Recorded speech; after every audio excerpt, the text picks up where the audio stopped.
ನಮಸ್ತೆ ಅಂಶು ಅಶೋಕ್ ಹೆಗಡೆ. ಈ ವಾರದ ಲಾಗಲ್ಲಿ ನಮ್ಮ ಪವಿತ್ರ ಬಂಧನದ ಪ್ರೊಡ್ಯೂಸರ್ ಅಲ್ಲಿ ಒಬ್ಬರಾದಂಥ ಮಹೇಶ್ ಅವರು ಇಂಟ್ರೊಡ್ಯೂಸ್ ಮಾಡೋದು. ಸಾಕಷ್ಟು ಕನಸುಗಳನ್ನು ಹೊತ್ತು ಇಲ್ಲಿ ಪ್ರೊಡ್ಯೂಸ್ ಮಾಡಬೇಕು, ಒಂದು ತಮ್ಮದೇ ಆದಂಥ ಒಂದು ಆ ಚಾಪನ್ನು ಮೂಡಿಸ್ಬೇಕು ಅನ್ನೋ ಒಂದು ಮಹತ್ವಾಕಾಂಕ್ಷೆಯನ್ನು ಇಟ್ಕೊಂಡು ಈ ನಮ್ಮ ಧಾರಾವಾಹಿ ಫೀಲ್ಡ್ಗೆ ಧುಮುಕಿದ್ದಾರೆ. ಅವರು ಮತ್ತೆ ನಮ್ಮ ಉತ್ತಮ್ ಮಧುವರು ಜೊತೆಯಲ್ಲಿ ಸೇರಿಕೊಂಡು ಮಾಡ್ತಿದ್ದಾರೆ. ತುಂಬ ಒಳ್ಳೆಯ ವ್ಯಕ್ತಿ, ಆಕರ್ಷಕ ವ್ಯಕ್ತಿತ್ವ.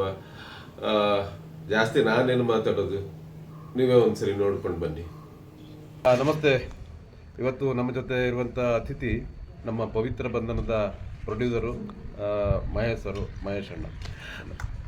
ಮಹೇಶ್ ಅಣ್ಣ, ಇದು ಹೇಗೆ ನೀವು ಪವಿತ್ರ ಬಂಧನ ಇದಕ್ಕೆ ಪ್ರೊಡ್ಯೂಸ್ ಮಾಡಬೇಕು, ಪ್ರೊಡಕ್ಷನನ್ನು ಒಂದು ಕಂಪನಿನ ಕಟ್ಟಬೇಕು ಅಂತ ಹೇಗೆ ನಿಮಗೆ ಅನ್ನಿಸ್ತು? ಯಾಕೆ? ನನಗೆ ಇದೊಂದು 20-25 ವರ್ಷದ ಕನಸು, ಈ ಇಂಡಸ್ಟ್ರಿಗೆ ಬರಬೇಕು ಅಂತ ಇತ್ತು. ಕನಸು ಸಾಕಾರ ಆಗಿದ್ದಕ್ಕೆ ಮೊದಲ ಅಭಿನಂದನೆ ನಂದಿರಲಿ. ನನಗೂ ಖುಷಿ. ಯಾಕೆಂತಂದರೆ ನಿಮ್ಮ ಕನಸಲ್ಲಿ ನಾನು ಕೂಡ ಒಬ್ಬ ಪಾಲುದಾರ ಆದ್ನಲ್ಲ ಅಂತ. ಹೌದು, ಹೇಳಿ ಸರ್. ಸೊ ಮೊದಲಿಂದ ಇತ್ತು, ಒಂದು 2-3 ಟ್ರೈ ಮಾಡಿದೆ, ಅದು ವರ್ಕೌಟ್ ಆಗಲಿಲ್ಲ. ಆಮೇಲೆ ನಾನು ಐ ಟಿಲಿದ್ದೆ. ಐ ಟಿ ಆದಮೇಲೆ ಕನ್ಸ್ಟ್ರಕ್ಷನ್ಸ್ ಮಾಡ್ತಿದ್ದೆ. ಕನ್ಸ್ಟ್ರಕ್ಷನಲ್ಲಿ ಈ ಖಾತೆ ಎಲ್ಲ ಬಂದು ಹೋಲ್ಡಲ್ಲಿದ್ದೆ. ಸೊ ಏನು ಮಾಡೋದು ಗೊತ್ತಿರಲಿಲ್ಲ, ಕೂತಿದ್ದೆ. ಇಲ್ಲಿ ನಮ್ಮ ಮೇಕಪ್ ಮ್ಯಾನೇಜರ್ ಸಂಜೀವ ಅಂತ, ಅವನು ನಾನು ಚಟಿ ದೋಸ್ತರು. ಸೊ ಅವನ ಫ್ರೆಂಡು ಮಧು, ನಮ್ಮ ಡೈರೆಕ್ಟರ್ ಇದ್ದಾರಲ್ಲ ಅವರು. ಸೊ ಈ ಥರ ಏನೋ ಒಂದಿದೆ, ಅವ್ನಿಗೆ ಹೇಳಿದ್ದೆ ಒಂದು 6 ತಿಂಗಳಿಂದ, ಯಾವ್ದಾದ್ರು ಬಂದರೆ ಹೇಳು ನೋಡೋಣ. ಸೊ ಅದು ಫೋನ್ ಮಾಡಿ ಈ ಥರ ಇದೆ ನೋಡಿ ಮಾಡ್ತೀಯಾ ಅಂತಂದ. ಆಮೇಲೆ ನಾನು ಮಧು ಮೀಟಾಗಿ ಮಾಡ್ಕೊಂಡು ಹೋಗೋಣ, ಹಿಂಗೆ ಇದೆ ಒಂದು ಪ್ರಾಜೆಕ್ಟು ಮಾಡೋಣ ಅಂತಂದು. ಸೊ ಹಂಗಾಗಿ ಈ ಜರ್ನಿ ಸ್ಟಾರ್ಟ್ ಆಗಿದೆ. ಹೌದು, ಪ್ರತಿಯೊಂದು ಯಶಸ್ವಿ ಪುರುಷನ ಹಿಂದೆ ಸ್ತ್ರೀ ಇರ್ತಾರೆ ಅಂತ ಅದು ಪುರಾಣ ಕಾಲದಿಂದನೂ ಸಾಬೀತಾಗ್ತಾ ಬಂದಿದೆ. ಸೊ ತಮ್ಮ ಫ್ಯಾಮಿಲಿ ಬಗ್ಗೆ, ತಮ್ಮ ಕುಟುಂಬದ ಬಗ್ಗೆ ಒಂದೆರಡು ಮಾತಾಡಬೇಕು. ಅದು ಸತ್ಯ ಸರ್. ಯಾಕಂದರೆ ನಾನು ಬೇರೆ ಎಲ್ಲ ಯೋಚನೆ ಮಾಡ್ದಂಗೆ ಹೇಳ್ತಿದ್ರು, ಇದೇನು ಸತ್ಯನ, ಏನು ಹಂಗೇನಿಲ್ಲ ಅಂತ ಅನ್ಕೊಂತಿದ್ದೆ. ಬಟ್ ನನ್ನ ವಿಷಯದಲ್ಲಿ ಸತ್ಯ ಅದು. ಯಾಕಂದರೆ ನಾನು ಏನು ಮಾಡ್ತೀನಿ, ಮಾಡಬೇಕು ಅಂದ್ರೂ ಮಾಡಿ ಜೊತೆಲಿ ಇರ್ತೀನಿ ಅಂತ ಒಂಥರ ಬೆನ್ನೆಲುಬಾಗಿ ನಿಂತಿರ್ತಾರೆ ನಮ್ಮ ಮನೆಯವರು. ರಶ್ಮಿ ಅಂತ, ಅವರು ಐ ಟಿಲಿ ಕೆಲಸ ಮಾಡ್ತಾರೆ. 2 ಹೆಣ್ಮಕ್ಳು, ವೀಕ್ಷಾ ಏನು ಎಲ್ಲ ಪ್ರಾಂತದಲ್ಲೇ ಇದೆ. ಏನು ಓದ್ತಾರೆ ಅವರು? ಒಬ್ಳು 9th, ಇನ್ನೊಬ್ಳು 6th. ಹೌದಾ? ಏನು ಅನಿಸುತ್ತೆ, ನೀವು ಈಗ ಐ ಟಿ ಆ ಥರ ಕಂಪ್ನಿಲಿದ್ದವರು ಅಥವಾ ಬಿಲ್ಡರ್ ಆಗಿ ಅಥವಾ ಈ ಥರ ಇದ್ದವರು ಈ ಪ್ರೊಡಕ್ಷನ್ ಲೈನಿಗೆ ಅಂತ ಬಂದಾಗ, ಈ ಟಿ ವಿ ಸೀರಿಯಲ್ ಪ್ರೊಡಕ್ಷನ್ ಲೈನಿಗೆ ಅಂತ ಬಂದಾಗ ಏನು ನಿಮಗೆ ಒಳ್ಳೆ ಎಕ್ಸ್ಪೀರಿಯನ್ಸ್ ಏನು, ಕೆಟ್ಟ ಎಕ್ಸ್ಪೀರಿಯನ್ಸ್ ಏನು? ಕೆಟ್ಟದ್ದು ಬಿಟ್ಬಿಡೋಣ, ಈಗ ಶುರುವಾಗಿರೋದ್ರಿಂದ ಒಳ್ಳೆಯದಿಲ್ಲ. ನನಗೆ ಕೆಟ್ಟದ್ದಿಲ್ಲ, ಆಗಿಲ್ಲ. ಮೊದಲನೇದು, ನನಗೆ ಮೊದಲಿಂದ ಒಂದು ಆಸೆ ಇತ್ತು, ಒಂದು 10 ಜನಕ್ಕೆ ಕೆಲಸ ಕೊಡೋಣ ಅಂತ. ಅದು ನಾನು ಐ ಟಿಲಿ ಇದ್ದಾಗ್ಲಿಂದನೂ ಒಂಥರ ಕೊರಿಯೋದು, ಮನೇಲಿ ಕೊರಿತಾ ಇತ್ತು. ಆಮೇಲೆ ಕನ್ಸ್ಟ್ರಕ್ಷನ್ಸ್ಗೆ ಹೋದೆ, ಅಲ್ಲೂ ಸಿಗ್ತಿದ್ದು. ನನ್ನ ಕೈಲಿ ಕೆಲಸ ಮಾಡ್ತಿದ್ರು, ಕೈಲಿ ಕೆಳಗಡೆ ಕೆಲಸ ಮಾಡ್ತಾಯಿದ್ರು. ಏನು ಇಲ್ಲಿಗೆ ಬಂದಾಗಲೂ ಸೇಮ್ ಅದೇ ಥರ ಖುಷಿ ಇದೆ. ಒಂದು 10 ಜನಕ್ಕೆ ಕೆಲಸ ಕೊಡೋದು. ಕಲರ್ಸ್ ಕನ್ನಡದಲ್ಲಿ ರಾತ್ರಿ 10 ಗಂಟೆಗೆ ನಿಮ್ಮ ಪವಿತ್ರ ಬಂಧನ ಸೀರಿಯಲ್ಲು ಬರ್ತಾ ಇದೆ. ಆ 25 ವರ್ಷದ ಕನಸು ಒಂದು ಸರಿ ಸಾಕಾರ ಆಯ್ತಲ್ಲ, ಆ ಒಂದು ಖುಷಿನ ಒಂದೇ ಒಂದು ಶಬ್ದದಲ್ಲಿ ಹೇಳಬೇಕು ಅಂತಂದರೆ ಏನು? ದೇವ್ರ ಭಿಕ್ಷೆ. ಕರೆಕ್ಟ್. ನಿಮ್ಮ ಹೆಂಡತಿ ಅಂದರೆ ಈಗ ಪವಿತ್ರ ಬಂಧನ ದೇವರ ಭಿಕ್ಷೆ, ಹಾಗೆಯೇ ನಿಮ್ಮ ಹೆಂಡತಿ ದೇವ್ರ ಗಿಫ್ಟ್. ಅದು ಕೊಟ್ಟರೆ ದೇವ್ರು. ನಿಮ್ಮ ಹೆಂಡತಿ ನಿಮಗೆ 2 ಮಕ್ಕಳನ್ನು ಕೊಟ್ಟಿದ್ದಾರಲ್ಲ, ಅದೇನು? ಅದು ಅಷ್ಟೇ ಸರ್, ದೇವ್ರ ಗಿಫ್ಟ್. ಓಕೆ.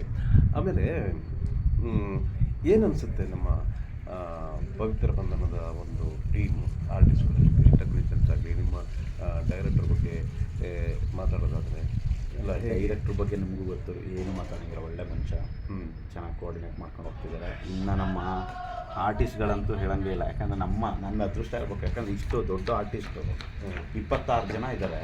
ಆಮೇಲೆ 3 ವರ್ಷ 4 ವರ್ಷ ಇರ್ಬೇಕು ಮೂವಿಗೆ. 4 ವರ್ಷದಿಂದ 75+ ಇದ್ದಾರೆ. ನಮ್ಮ ಸಾಯಿ ಸರ್ ಅವರೆಲ್ಲ ನನ್ನ ಅದೃಷ್ಟ ಸತ್ಯ. ಅವ್ರು ಮೊದಲನೇ ಪ್ರಾಜೆಕ್ಟಲ್ಲೇ ಈ ಥರ ಎಲ್ಲ ಸಿಕ್ಕಿದ್ದಾರೆ ಅಂದಾಗ ಎಲ್ಲ ಮಿಕ್ಸು ನಮಗೆ. ಆಮೇಲೆ ಯಾರಿಂದನೂ ತೊಂದರೆ ಆಗ್ತಿಲ್ಲ ಇಲ್ಲಿ ತನಕ. ದೇವ್ರದ್ದು ಹಿಂಗೆ ಹೋಗಲಿ. ಅಲ್ಲ, ನಾನಂತೂ ಕಿರಿಕ್ ಮಾಡೋಣ ಯಾವಾಗಲೂ ಇಲ್ಲ, ನಿಮ್ದೇನು ಕಿರಿಕ್ ಅಂತ ಅನಿಸಿಲ್ಲ ಸರ್. ನಾವು ಖುಷಿ, ವಿ ಆರ್ ಫೀಲಿಂಗ್ ಹ್ಯಾಪಿ ಆಗುತ್ತೆ, ಖುಷಿ ಇದೆ ಸರ್. ಇದು ಪ್ರೊಡಕ್ಷನ್ ಲೈನು ಒಂದು ಬೇರೆ ಏನೇನು ಈಗ ಅದೇ ಅಂದರೆ ಕನ್ಸ್ಟ್ರಕ್ಷನ್ನು, ಇದು ಮಾಡೋದು ಅದೆಲ್ಲ ಅಂತೀವಿ. ಅದು ಬಿಟ್ಟು ನಿಮ್ಮ ಹಾಬಿಗಳು ಅಥವಾ ನಿಮ್ಗೆ ಇಷ್ಟವಾದಂಥ ಪ್ಲೇಸು ಈ ಥರದ್ದೆಲ್ಲ ಹೇಳ್ತಾ ಹೋದರೆ ಯಾವುದು ನಿಮಗೆ? ನಾನು ಖುಷಿ ಕೊಡೋದು ಅಂದರೆ ನಾನು ತೋಟ ಮಾಡಿದ್ದೀನಿ ನಮ್ಮ ಹಾಸನ ಹತ್ರ ಕೇರಳಪುರ ಅಂತ. ಅಲ್ಲೊಂದು 2 ಎಕರೆ ತೋಟ ಮಾಡಿದ್ದೀನಿ, ಫಾರ್ಮ್ ಹೌಸ್ ಮಾಡಿದ್ದೀನಿ. ಫ್ರೀ ಆದಾಗ ಅಲ್ಲಿಗೆ ಹೋಗ್ತೀನಿ, ಅಲ್ಲಿರೋದಕ್ಕೆ ನನಗೆ ಇಷ್ಟ. ಇನ್ನು ಕ್ರಿಕೆಟ್ ಆಡ್ತಿದ್ದೆ, ಈಗಿಲ್ಲ, ಟೈಮ್ ಇಲ್ಲ. ಅದೇ ನನಗೆ ಇಷ್ಟ. ಈಗ ನೀವು ಈ ಪ್ರೊಡಕ್ಷನ್ ಮಾಡಿದ್ರಲ್ವ, ನಿಮ್ಮ ತಂದೆ ತಾಯಿ ಈ ಸೀರಿಯಲ್ ನೋಡಿದಾಗ ಅವರ ಒಂದು ಏನು ಇದು ಏನಂದ್ರೆ ಪ್ರೋಮೋ ಬರೋ ತನಕ ನನ್ನ ಹೆಂಡತಿ ನನಗೆ ಇಬ್ಬರಿಗೆ ಬಿಟ್ಟರೆ ನನ್ನ ಮಕ್ಳಿಗೂ ಗೊತ್ತಿರಲಿಲ್ಲ. ಅದೇನೋ ಒಂದು ಪ್ರಾಡಕ್ಟ್ ಕೈಗೆ ಸಿಗ್ಬೇಕು. ಯಾಕಂದರೆ ಲಾಸ್ಟ್ ಟೈಮ್ ನಾನು ಹೇಳಿದ್ನಲ್ಲ, ಒಂದು 4 ಎಪಿಸೋಡ್ ಮಾಡಿ ಅದು ಬೇರೆ ಯಾವುದೋ ಚಾನಲ್ಗೆ ಮಾಡೋಕ್ಕೆ ಹೋದೋ ಅದು ಆಗಲಿಲ್ಲ. ಸೊ ಹಂಗಾಗಿ ಯಾರಿಗೂ ಹೇಳಿರಲಿಲ್ಲ ಅದನ್ನು. ಇದು ನನ್ನ ಹತ್ರ ಒಂದು ಪ್ರಾಡಕ್ಟ್ ಬರಲಿ ಆಮೇಲೆ ಹೇಳೋಣ ಅಂತಿದ್ದೆ.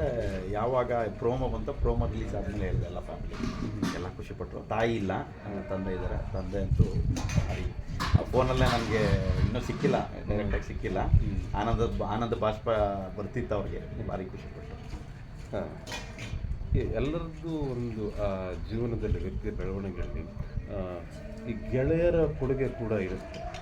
ಇಂಥ ಒಂದು ಸಂದರ್ಭದಲ್ಲಿ ಬಹುಶಃ ಒಂದು ಕಷ್ಟಗಳಿದ್ದೇ ಇರುತ್ತೆ. ಆ ಸಂದರ್ಭದಲ್ಲಿ ನಿಂತ್ಕೊಂಡವರು ಇವತ್ತಿನವರೆಗೂ ನಿಮ್ಮ ಬೆನ್ನು ತಟ್ಟಿ ಈ ನಿಂತ್ಕೊಂಡಂಥ ಆ ಗೆಳೆಯರನ್ನು ನೆನಪು ಮಾಡ್ಕೊಳ್ಳೋದಾದರೆ ಯಾರ್ಯಾರನ್ನು ನೆನಪು ಮಾಡ್ಕೊಳ್ತಾರೆ? ಸರಿ, ಈ ಫೀಲ್ಡಿಗೆ ಬರೋದಕ್ಕೆ ಮೊದಲನೇ ನಾನು ಇಂಜಿನಿಯರಿಂಗ್ ಮಾಡಬೇಕಿದ್ರೆ ರವಿಕಿರಣ್ ಬಿ ಅಂತ ವಿಜಯನಗರ ನನ್ನ ಕ್ಲಾಸ್ಮೇಟು. ಅವ್ರು ನಾವೇನೋ ನಾಟಕ ಎಲ್ಲ ಮಾಡ್ತಾ ಬರ್ತಿದ್ರೆ ನಾನು ಡೈರೆಕ್ಟ್ ಮಾಡ್ತಿದ್ದೆ. ಮಾಡರ್ಸ್ ಎಲ್ಲ ಮಾಡಿ ಡೈರೆಕ್ಷನ್ ಎಲ್ಲ ಮಾಡ್ತಿದ್ದೆ ಕಾಲೇಜಲ್ಲಿ. ಸೊ ಆವಾಗ ಡೈರೆಕ್ಟ್ರೇ ಬನ್ನಿ ಅಂತಂದ. ಫಸ್ಟ್ ಸ್ಟ್ರೈಕ್ ಆಗಿದ್ದು ನನಗಲ್ಲೇ, ಈ ಇಂಡಸ್ಟ್ರಿಗೆ ಹೋಗ್ಬೇಕು ಏನೋ ಒಂದು ಕರೆದಿದ್ದ ವೇವ್ಲೆಂತ್ ಮ್ಯಾಚ್ ಆಯಿತು ಅಂತ. ಬಟ್ ಅಲ್ಲಿಂದ ನನಗೆ ಅವನಂತೂ ಪ್ರಮುಖ ನನಗೆ ನನ್ನ ಲೈಫಲ್ಲಿ. ಆಮೇಲೆ ನನ್ನ ಹೆಂಡತಿ ಮದುವೆಗೂ ಅವ್ನು ಭಾರಿ ಹೆಲ್ಪ್ ಮಾಡಿದ್ರು. ನಮ್ಮ ಲವ್ ಮ್ಯಾರೇಜ್. ಸೊ ಅವನು ಬಿಟ್ಟರೆ ತುಂಬ ಜನ ಸರ್, ಈಗ ಎಷ್ಟು ಕಾಲ, ಬಟ್ ತುಂಬ ಜನ ಇದ್ದಾರೆ. ಚೆನ್ನೈಲಿ ಒಬ್ಬ ರಾಜ್ ಅಂತ, ಚೆನ್ನೈಲಿ ನನ್ನ ಕಂಪ್ನಿಲಿ ಕೆಲಸ ಮಾಡ್ಬೇಕಿದ್ದು ನನ್ನ ರೂಮ್ಮೇಟು. ಅವ್ನು ಯಾವಾಗಲೂ ನನ್ನ ಬೆನ್ನಲ್ಲಿ ಯಾವುದೇ ಕಷ್ಟ ಏನೇ ಆಯಿತು ಅಂದರೆ ಯಾವುದಕ್ಕಿಲ್ಲ ಅಂದರೂ ಕಷ್ಟಕ್ಕಿರ್ತಾನೆ. ನನಗೆ ನಿಮ್ಮ ಮುಖ ನೋಡಿದ್ರೆ ಏನು ಅನಿಸುತ್ತೆ ಗೊತ್ತಾ? ಸತ್ಯ ಹೇಳ ಸುಳ್ಳು ಹೇಳಿ? ಸತ್ಯನೇ ಹೇಳಿ. ನಿಮ್ಮ ಲವ್ ಮ್ಯಾರೇಜ್? ಹೌದು. ನೋಡಿ ಹೆಂಗೆ ಹೇಳ್ತೀನಿ ನಾನು ಹೇಳಿದ್ನಲ್ಲ ಈಗ. ನಮ್ಮದು ಹೇಳಬೇಕು ಅಂತಂದರೆ ಮಹೇಶಣ್ಣ, ಇದು ಈ ದಂಪತಿಗಳದ್ದು ಅಂದರೆ ಗಂಡ ಹೆಂಡತಿ ಲಾಗ್ ಇದು. ಅಂದರೆ ಆ ಸಣ್ಣ ಪುಟ್ಟ ಸಮಸ್ಯೆಗಳಿರುತ್ತೆ, ದೊಡ್ಡ ದೊಡ್ಡ ಸಮಸ್ಯೆಗಳಿರುತ್ತೆ. ಅದನ್ನು ಹೇಗೆ ಬಗೆಹರಿಸ್ಕೊಂಡು ಹೋಗಬೇಕು ಅಂತ ನಮಗೆ ತಿಳಿದಷ್ಟು ಅಥವಾ ಕೆಲವು ದೊಡ್ಡವರಿಂದ ಕೇಳಿದಷ್ಟು ಅದನ್ನು ನಮ್ಮ ಲಾಗಲ್ಲಿ ಹೇಳ್ತಾ ಹೋಗ್ತೀವಿ. ಹಾಗೆಯೇ ತಾವು ಈ ನಮ್ಮ ಲಾಗ್ ಬಗ್ಗೆ Mrs and mister Anshu Ashok Hegde ಅಂತ ಇರುವಂಥದ್ದು, ಈ ಗಂಡ ಹೆಂಡತಿ ವ್ಲಾಗ್ ಬಗ್ಗೆ ಈಗ ನಿಮ್ಮದು ಲವ್ ಮ್ಯಾರೇಜು ಸಾಕಷ್ಟು ಸಾಥ್ ಕೊಟ್ಟಿದ್ದಾರೆ ತಮ್ಮ ಇವರು ಪತ್ನಿಯವರು ಅಂತ ಹೇಳ್ತಾರೆ. ಈ ವ್ಲಾಗ್ ಬಗ್ಗೆ ನೀವು ಒಂದು ಸಂಕ್ಷಿಪ್ತವಾಗಿ ಹೇಳೋದಾದರೆ? ಜೊತೆಲಿ ಮಾಡ್ತಾ ಇದ್ದೀರಾ, ಈ ಥರ ಗಂಡ ಹೆಂಡತಿ ಜೊತೆಲಿ ಮಾಡೋ ಯಾವುದೇ ಪ್ರಾಜೆಕ್ಟ್ಗಳಾದರೂ ಸಕ್ಸಸ್ ಜಾಸ್ತಿ ರೇಟ್ ಇರುತ್ತೆ. ಯಾಕಂದರೆ ಜೊತೆಲಿ ಇರ್ತೀವಿ 20-25-30 ವರ್ಷದಿಂದ, ನೀವು ಇನ್ನೂ ಜಾಸ್ತಿ ಇರಬೇಕು. ಸೊ ಚೆನ್ನಾಗಿರುತ್ತೆ. ಆಮೇಲೆ ಜಗಳ ಅನ್ನೋದು ಬರೋಲ್ಲ ಇಲ್ಲಿ, ಇಬ್ರಿಗೂ ಮ್ಯೂಚುವಲ್ ಅಂಡರ್ಸ್ಟ್ಯಾಂಡಿಂಗ್ ಇರುತ್ತೆ, ಚೆನ್ನಾಗಾಗುತ್ತೆ ಅನ್ನೋದು ಅಲ್ಲ. ನಿಮ್ಮ ಇದರಲ್ಲಿ ಏನಾದರೂ ಸಣ್ಣ ಪುಟ್ಟ ಏನಾದರೂ ನಮ್ಮಲ್ಲಿ ಸರ್ ಅದನ್ನು ಹೆಂಗೆ ಸಾಲ್ವ್ ಮಾಡ್ಕೊಂಡು? ಸರ್, ಒಂದು ಗಂಡ ಹೆಂಡತಿ ಜಗಳ ಆಡಲ್ಲ ಅಂದರೆ ಅವ್ರು ಗಂಡ ಹೆಂಡ್ತಿನೇ ಆಗಿರೋಕ್ಕೆ ಸಾಧ್ಯನೇ, ಒಬ್ರಿಗೊಬ್ರು ಮೋಸ ಮಾಡ್ತಿದ್ದಾರೆ ಅಂತ. ನಮ್ದಂತೂ ಯೂಶಲಿ 2-3 ದಿನಕ್ಕೆ ಇದ್ದೇ ಇರುತ್ತೆ. ಸಣ್ಣ ಪುಟ್ಟದ್ದೇ ಅಲ್ಲ, ಅವಳೇ ಬರ್ತಾಳೆ, ಅವಳೇ ಮಾತಾಡ್ತಾಳೆ ಜಾಸ್ತಿ. ನಾನು ಏನು ಎಸ್ಪೆಷಲಿ ಅವಳು ನನ್ನ ಹೆಂಡತಿ ಹತ್ರ ನಾನೇನು ಜಾಸ್ತಿ ಇದು ಮಾಡ್ಕೊಳ್ಳಲ್ಲ. ಆ ಮೂಮೆಂಟಲ್ಲಿ ಒಂದು ಅರ್ಧ ಗಂಟೆ 1 ಅವರ್ ಮ್ಯಾಕ್ಸಿಮಮ್ 2 ಅವರ್ಸ್ ಅಷ್ಟೇ.